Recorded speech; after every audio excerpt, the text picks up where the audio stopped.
What do you do with that? What do you say? How do you feel? This ain't nothing that's easy to get over with. That you've suddenly discovered that the world that you thought you knew was not the same. The man that you thought was your father is not, and now your mom done unpacked some stuff on you that's quite heavy. Now, it's not unusual when someone finds out that they have a different parent other than who they were told. Y'all, it's not unusual for a great deal of strain and hostility to happen between that child and that mother, because here's the truth.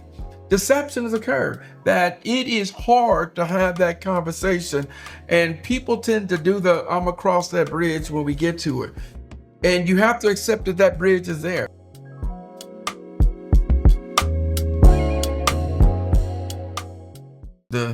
The discussion in the family that nobody likes to talk about. That brother or that uncle that don't look like nobody, or there's a relationship that exists and you start doing the math and realizing that, somebody had a child by somebody in the family at a really young age. These family secrets, or the elephant in the living room, or the thing that we sweep under the cover, is a conversation we got to have. And I'm going to jump into it because I know that, this is not something that people like to talk about, but it's real. And it's a discussion that all too familiar in every family. I don't think any family is exempt from these family secrets. Now, sometimes discovering about new family members, y'all, it could be something as beautiful as one of my favorite shows, the Antoine Fisher Story, starring Denzel Washington, when, the guy finds out and he goes on this massive search to find his father. And that's a beautiful outcome. I mean, at the end, he finally finds he was finding his mother. And at the end, he finally finds her and is welcomed by an entire family. But I'm going to tell you, not every scenario comes out as beautiful as that. And that not every search is as straightforward as that. But what is a family secret? And how do we deal with those type of secrets? And really, when you begin to think about it, how heavy is that, or the impact when you find out about a sibling that you never knew about? Or let's say you find out that the person you thought was your father your entire life turns out to be a stepfather. These are heavy conversations.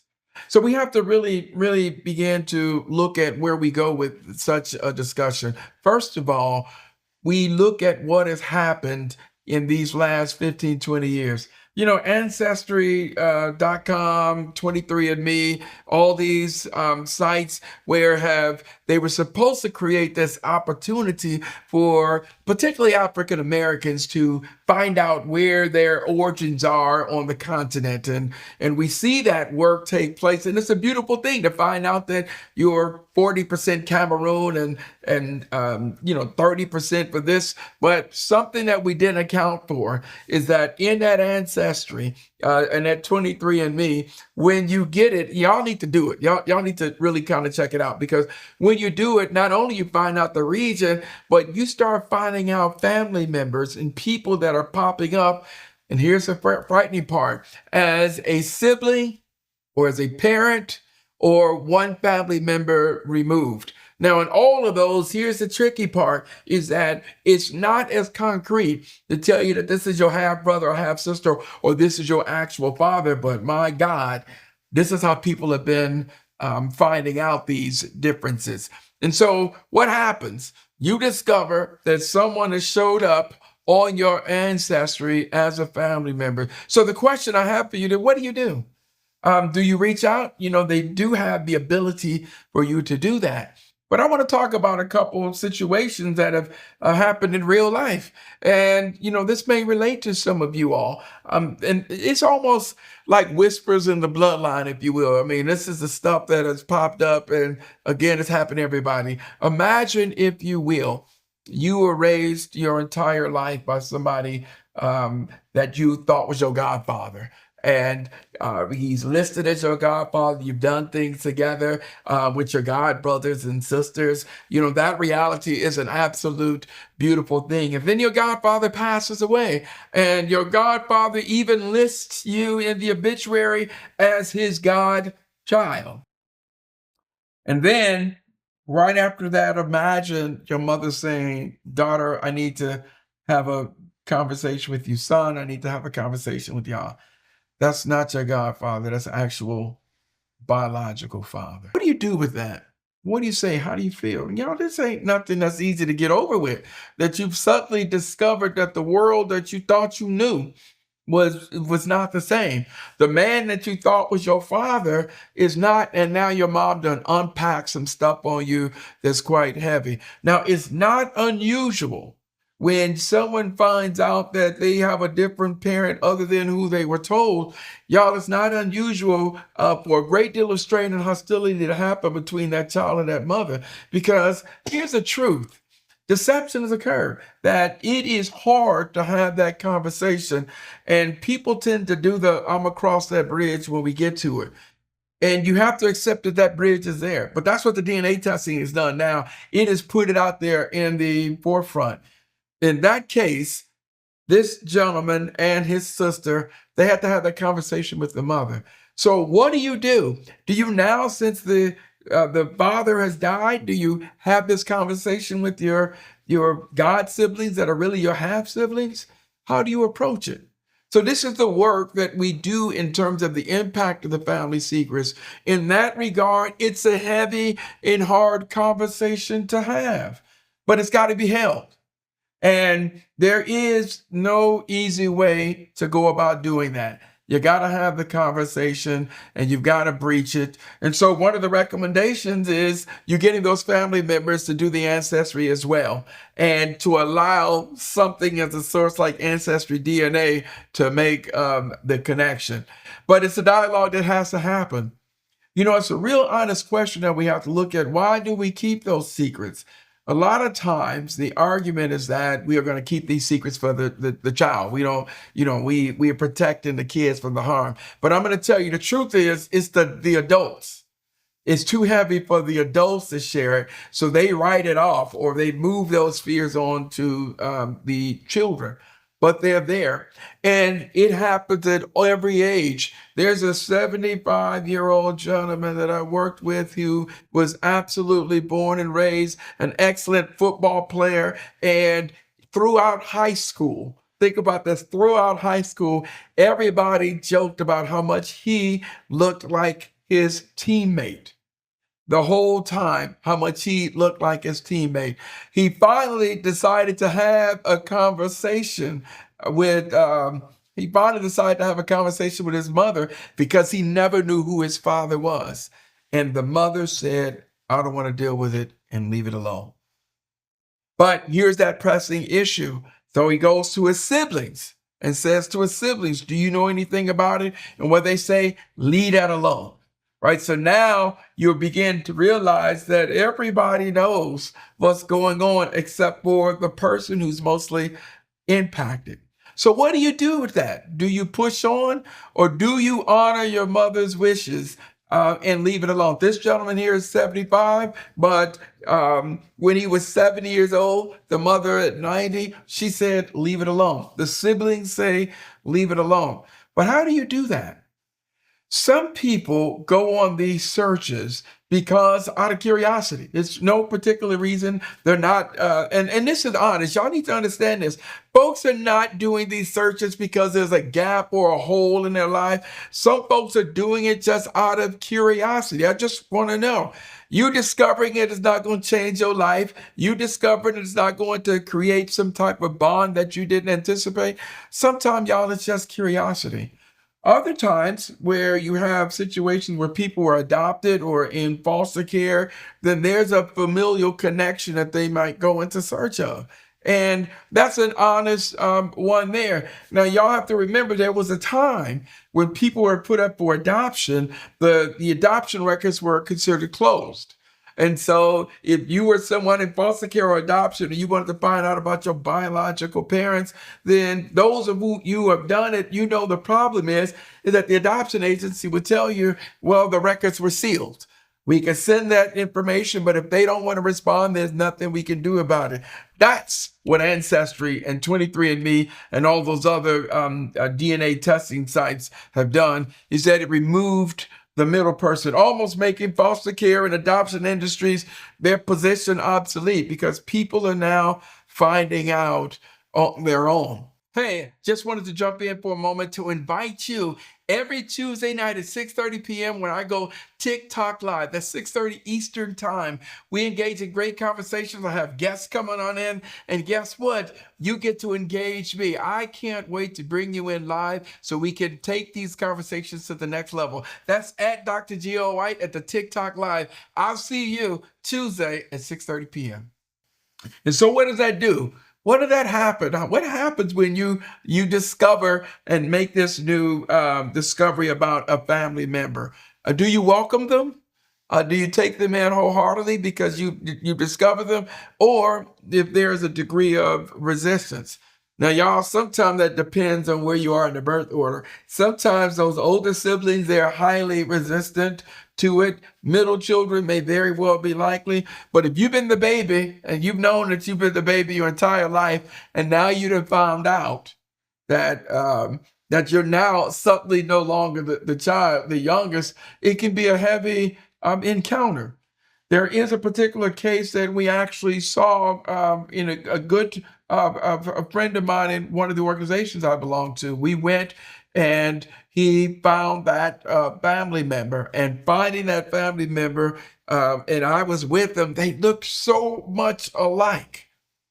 So much so that there wasn't no need to get a DNA test. Why? Because he had the same eyes and same eyebrow structure and facial structure. And so coming in and meeting and the entire family coming, and then there's a demand. So what happens is that comes as a great shock and a surprise. So here's a couple things I want to kind of recommend if you're the person that someone has reached out to you. So let's look at it from this standpoint. You've been contacted as potentially being someone's sibling or a family member. I'm going to challenge you first and foremost. If there's an opportunity to get facts, get the facts. You know, one of the things that I recognize in the world of fatherhood is that, y'all, you know, this is how it works. In the world of fatherhood, for example, the state of Georgia, if a man has a child born out of wedlock and that mother's trying to get some public assistance, the law says that she has to keep naming men. Boy, y'all better listen to what I'm saying. She has to keep naming men. That means keep getting DNA tests until some man tests positive, or she has to keep bringing men to court until a man voluntarily agrees to be the father and that paternity is established. So these discoveries can be quite traumatic. To learn that you are a sibling, or hell, to learn that you somebody's mother or father, somebody's father, can be quite traumatic. So get the facts first and foremost. I think that that's important. Number two, I think it's important too to kind of understand that the person who's doing the search, what is that they are looking for. Number three, and this is important too, is the impact of this in your own family. Now, brothers, you know, we joke, everyone's raised about this notion of an outside child. And for some men in the world, they say there by the grace of God go I, meaning that, you know that in your youth you had unprotected sex and you know that there's a chance for a child. Well, this is what the DNA testing has brought about. So for you in discovering this, again, I think it's an honest and sobering conversation that you've got to have with the family. Now, you do the math. Meaning, if there's a child and has contacted you, you know, they're siblings, but the child, let's do this one. If there's a young man has contacted you, and this individual predates the relationship or the marriage that you have, that's a little easier, right? But you still have to have this conversation with the family. But what I am going to say is that, and this may be a little difficult for some people, before you bring your family into that, if there's an opportunity to obtain the fact. That means getting beyond the ancestry DNA. I mean, actually have a DNA test done, because spare the family from some of that trauma if that until you obtain that fact for yourself. I think once you obtain that fact for yourself, then I think it is an important conversation to have with the family. And so some people may differ with me on that, but I think it's important that we have that honest discussion, and then begin to have that dialogue with the family, your existing family, and because now there's going to be a bunch of questions. What you don't want to do is continue the secret. What you don't want to do is, especially if they've reached out to you, what you don't want to do is isolate that person and move forward as if that person don't exist. Here's the reality: whether you accept someone or not, whether you are accepted or not, you're still family. And biologically, the family, there's no spiritual and emotional connection to them, but you're still family. Now, for those of you who are going to go do the search, I'm going to ask you all to proceed in that search, whether it's curiosity, whether there's something missing. I'm going to ask you first and foremost, y'all move with that with an understanding and a sense of empathy for the people that you're going to approach. It is not easy that you've been living a certain life and someone knocks on your door or you pop up on your email saying that you may be my father. That's not or you might be my uncle. That's not an easy piece of information to digest. So for those of you doing the search, I'm going to ask you to move with a great deal of sensitivity in how you go about doing that, and to be prepared in terms of how people might respond to that. Some people might be welcoming, but some people may be hell no. Who is your mom? So don't go into that search when you've made that connection. Don't go into that search with, I'm going to tell you, having any expectations. If you're curious and you just want to know, then I'm going to challenge you to literally leave it at that. Don't push. Y'all don't go any further than that in terms of your expectations or your hope. I'm telling you, as a matter of fact, those of you who are doing the search, I'm telling you to have no hope and have no expectations. I'm telling you to be driven by your curiosity. If it becomes something better, if it becomes something more than what you anticipated, good.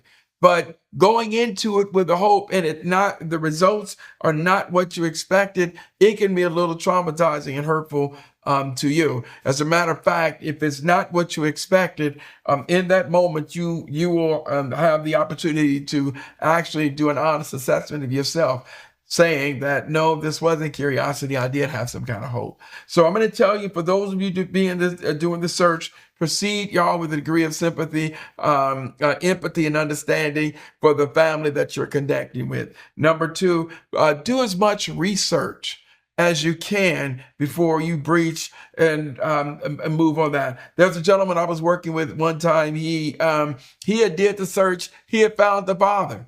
He found his father. This is a grown man. He found his father, went to the community in the neighborhood where the father lived, and literally parked his car and watched. He was too afraid and too overwhelmed. This is a grown man. Too afraid and too overwhelmed to take that step. So much so that the gentleman saw the car parked. His biological father came to him and said, "Man, you on my street. Everything okay? Can I help you?" And he said, "No, I'm lost." He lied. But it was a curiosity for him. He just wanted to lay eyes on him. Never followed up again, but that was all that he needed from what he discovered with the ancestry. So move with the precaution, have the level of sensitivity, move with low to no expectations in that regard. Do your research. You all remember, contacting someone, I don't care how you're doing it, you are disrupting the world or the life that they knew. And so that is going to require some adjustment. Another important point I need y'all to understand, for those of you doing the search, there's an initial reaction, and then you have to give some time for people to process that. You didn't unpack that. Here you are, 25 years old, and you're having some conversation with some 48-year-old man telling him that your father. His initial reaction may be visceral. But that's a type of verbal shock that they're going to undergo. But y'all, just give them a moment. Give them a chance to process it. Provide them with your information. So what I'm going to say to you is also for those of you who are doing the search, y'all be a little patient. Allow for them to process, and you'll see they may very well reach out to you and ask for some questions, and they will once the shock has gone down. Who is your mother, and where are you raised, and what year were you born? You got to allow some time for some people to do the math in that regard. That's a little different if you are a child and you are doing a search only to discover that your biological father was married and may still be married to the person that he was with at the time that that conception occurred. So in that one, you are now about to disrupt an entire family structure. But you still, to some degree, everything that I said about the empathy, the understanding, and all that, I think that is all equally as important. But understand the dynamics on this side when it comes to someone being married is much more intense. And so you have to allow that person to digest it. You still, I mean, you have literally every right to know this information. Not so much to go in and to disrupt the family, but there's an honest discussion and dialogue. Work with that person and prepare that person to have that, because that father may now be married and have children. Those are your siblings, or term I hate, half siblings. Those may be your half siblings. In my family, we don't call them half siblings. These are my brothers and sisters. But that's a different piece when you can get to that level. But you all move with a degree of precaution in that regard, because again, you're about to restructure an entire family system or unit as they know. There are other benefits that you are also able to do because the other family members that's going to show up if you've done that DNA test and it has popped up. And there is a fun part of this too. I remember when my wife did her ancestry and we were doing some searches, and as soon as it popped up, her best friend's daughter showed up on the DNA. And so we were like, oh my God, and to discover their cousins way up the family tree, we just call them DNA cousins. We don't know, we know related, which is what we say is that I know y'all related, we just don't know how. So now the beautiful thing is that they call themselves cousins. And so we do see those type of fun interactions that began to occur. But whether you're doing the search or whether or not someone has contacted you, there's a story. There is a story that's connected to it. And there's a lot of adults that are connected to that story. And this is where the family secrets exist. You may not know who the family members who a family member's father is. No one's ever told you, only to discover that the family member's father is someone who was close to the parents. So these types of discussions are things that families don't like to do, especially in the Black community and older generations. There are a lot of family secrets that no one ever said, don't ever talk about it. You just learned never to have that conversation. And that's the way family secrets exist. Even in my own family, there may be things that you just never ask. You're a grown man or grown woman right now, but you still don't ask. No one ever told you not to. You just kind of learn not to. But this process and everything around family secrets, I want to offer up to you. You can sweep it under the rug as much as you want, but at some point, someone's going to notice that there's a lump in the rug. There's an elephant in the living room that no one wants to talk about. But this is the family. This is the family and all its beauty, all its warmth, and the beautiful part of it, the ugly part of it. But it's our family. It's your family. It's my family. It's all of our families. And so restoring and the strengthening and building families, that's the work that we do. It may be in the form of the DNA test, but if you do nothing else, I'm going to invite you all to just start asking the questions. I'm Dr. Gary O. White, and this is an important part about the family, from the family secrets to open communication, and ultimately it strengthens and builds all the families.